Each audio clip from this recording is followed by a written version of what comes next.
जय हिंद मेरे प्रिय विद्यार्थियों। आज मैं आपके सामने एक बहुत प्यारा सा टॉपिक लेके आया हूँ और वो है आपके निर्वाचन आयोग से रिलेटेड मतलब इलेक्शन कमीशन। और ये आज चर्चा का विषय भी थोड़ा इसलिए है कि हमारे यहाँ पे आम चुनाव होने वाले हैं और इसी के साथ हमारा जो निर्वाचन आयोग है उसमें दो नए निर्वाचन आयुक्त बनाए गए हैं। तो उस के बिहाफ पे ये बड़ा इंपॉर्टेंट टॉपिक है। इसमें मैं आपसे वो सब चीज़ की चर्चा करूंगा जो एग्जाम की दृष्टि से बड़ी महत्वपूर्ण है और चाहे आप कोई भी एग्जामिनेशन दें उसमें ये आपके काम जरूर आने वाली है। तो शुरुआत करते हैं सेशन की। और आपका जो टॉपिक है वो है आपका निर्वाचन आयोग मतलब इलेक्शन कमीशन। इलेक्शन कमीशन में अगर मैं बात करूं आपके कॉन्स्टिट्यूशनल मतलब संवैधानिक रूप से अगर बात करी जाए तो संविधान का भाग जो 5 आता है उस भाग 5 में आपका आता है निर्वाचन आयोग। और अगर आर्टिकल की बात करूं तो संविधान का जो अनुच्छेद है 324 उसमें आपके निर्वाचन आयोग की सारी डिटेल्स दी गई हैं कि कितने सदस्य होंगे, क्या वेतन होगा, कैसे गठन होगा, वो सब इसमें दिया हुआ है। ठीक है जी। अब बात करते हैं हम लोग कि हमारा ये जो निर्वाचन आयोग है इसकी स्थापना कब हुई, मतलब स्टेब्लिश की बात करी जाए तो इसकी स्थापना हुई थी 25 जनवरी 1950। तो ये जो डेट है 25 जनवरी बड़ी इंपॉर्टेंट है, आप याद रखना। 25 जनवरी को हम एक दिवस मनाते हैं और वो आता है आपका राष्ट्रीय मतदाता दिवस। तो राष्ट्रीय मतदाता दिवस कब मनाते हो? 25 जनवरी को। भारत में पहले आम चुनाव कब हुए, ये सवाल भी बहुत बार एग्जाम में आया हुआ है। भारत में पहले आम चुनाव कब हुए? तो बेटा आंसर होगा 1951-52, क्योंकि भारत में जो फर्स्ट बार इलेक्शन हुए तो 1951 में इसकी शुरुआत हुई और समाप्त 1952 में हुए।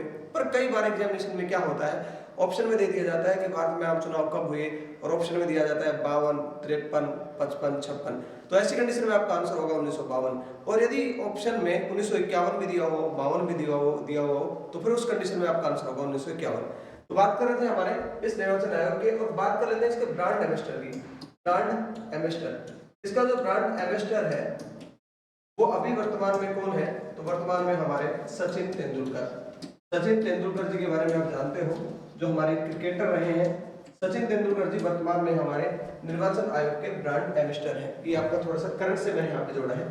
फिर बात कर लेते हैं कि आपके इस निर्वाचन आयोग में कितने सदस्य होते हैं। तो इसमें टोटल 3 सदस्य होते हैं, जिनमें एक होता है मुख्य निर्वाचन आयुक्त और 2 होते हैं आपके निर्वाचन आयुक्त। तो 3 सदस्यीय एक निकाय होता है, संवैधानिक निकाय है, क्योंकि कॉन्स्टिट्यूशन में इसके बारे में दिया गया है। अब बात करी जाती है कि साहब पहला निर्वाचन आयुक्त कौन था आपका? मुख्य निर्वाचन आयुक्त। तो पहले मुख्य निर्वाचन आयुक्त का नाम है सुकुमार सेन। वर्तमान की बात करी जाए तो वर्तमान में मुख्य चुनाव आयुक्त है आपके राजीव कुमार। राजीव कुमार के लिए भी आप याद रखना कि अभी कुछ दिन पहले ही चुनाव हुए हमारे पड़ोसी देश में, और पड़ोसी देश नेपाल आपका। तो नेपाल में जब चुनाव हुए तो नेपाल के चुनाव में पर्यवेक्षक बना के भेजा गया राजीव कुमार को। और वर्तमान में जो नेपाल के प्रधानमंत्री बने हैं उसका नाम है पुष्प कमल दहल प्रचंड। उनका पूरा नाम आपको याद रखना है। अब बात करें कि सब वर्तमान चुनाव आयुक्त कौन है, तो वर्तमान में 2 नए चुनाव आयुक्त बने हैं। एक ज्ञानेश कुमार गुप्ता जी हैं और दूसरे हैं सुखवीर सिंह संधू। इन्हें अभी हाल ही में निर्वाचन आयुक्त बनाया गया है। तो मुख्य निर्वाचन आयुक्त राजीव कुमार और ये 2 हमारे निर्वाचन आयुक्त।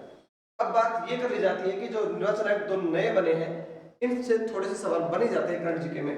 ज्ञानेश कुमार गुप्ता जी जो हैं ये 1988 बैच के केरल कैडर के अधिकारी हैं, आईपीएस ऑफिसर हैं, आईएएस ऑफिसर हैं। जम्मू कश्मीर में धारा 370 जब थी और अनुच्छेद 35 से जब हटा तो उस समय ज्ञानेश जी गृह मंत्रालय में जम्मू कश्मीर का डिवीजन देख रहे थे।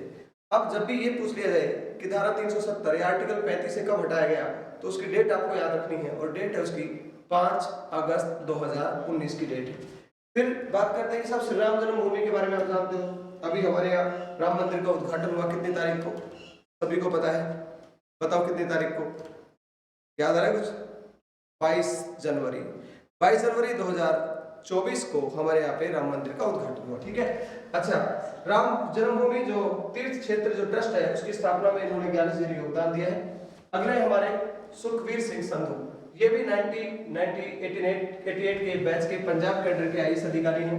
मानव संसाधन मंत्रालय में सचिव रहे हैं और उत्तराखंड में जब समान नागरिक संहिता लागू की गई मतलब यूनिवर्सल सिविल कोड जब लागू किया गया तो उस समय ये वहां के मुख्य सचिव हुआ करते थे। अब इसके साथ कुछ सवाल और भी महत्वपूर्ण है। उन सवालों में आता है कि इनका कार्यकाल कितने दिन का होता है। कार्यकाल होता है इनका या तो 6 वर्ष का या फिर इनकी 65 वर्ष की आयु तक का। मतलब जब ये ज्वाइन करते हैं तो 6 साल यदि पहले हो जाए तो ये रिटायर हो जाएंगे, मतलब ये पद से हट जाएंगे, और यदि 65 साल की उम्र पहले हो जाए तब ये पद से हट जाएंगे। और इसके साथ एक चीज कनेक्ट कर लेना, जब आप बात करते हो हमारे मुख्य न्यायाधीशों की तो आपके सुप्रीम कोर्ट के जो मुख्य न्यायाधीश होते हैं या जो न्यायाधीश होते हैं उनका कार्यकाल 65 साल की आयु तक होता है। और आपके जो स्टेट में जो उच्च न्यायालय होते हैं उनमें सदस्यों का जो कार्यकाल है, न्यायाधीशों का कार्यकाल है, वो 62 वर्ष की आयु तक का होता है। लास्ट इंपॉर्टेंट थिंग्स है कि इनका वेतन कितना होता है, तो इनका वेतन उतना ही होता है जितना मुख्य न्यायाधीश का होता है। मतलब मुख्य न्यायाधीश का तो अपने 2.80 मतलब 2.80 लाख होता है, लेकिन जो अन्य न्यायाधीश होते हैं उनका वेतन 2.50 होता है, मतलब 2.5 लाख रुपए होता है। तो ऐसे ही हमारे इस निर्वाचन आयोग के सदस्यों का भी जो वेतन होता है 2.5 लाख होता है। 1950 में जब इसकी स्थापना की गई तब इसमें कुल एक सदस्य था जो सुकुमार सेन था, मतलब एक सदस्यीय निकाय हुआ करता था। और 16 अक्टूबर इंपॉर्टेंट डेट है, 16 अक्टूबर 1989 को 3 सदस्यीय निकाय से बना दिया गया और तब से लेकर अब तक ये 3 सदस्यीय निकाय है। हाँ, कुछ समय एक बार इसको फिर से एक सदस्यीय निकाय बनाया गया, लेकिन वर्तमान स्वरूप की बात की जाए तो सब 3 सदस्यीय निकाय है आपका। कौन सा? निर्वाचन आयोग, मतलब इलेक्शन कमीशन। तो ये एक छोटा सा एक नॉर्मल सा टॉपिक था, हमने 5-7 मिनट में इसको खत्म किया है, लेकिन एग्जाम की दृष्टि से बड़ा महत्वपूर्ण है। आपसे फिर मिलते हैं।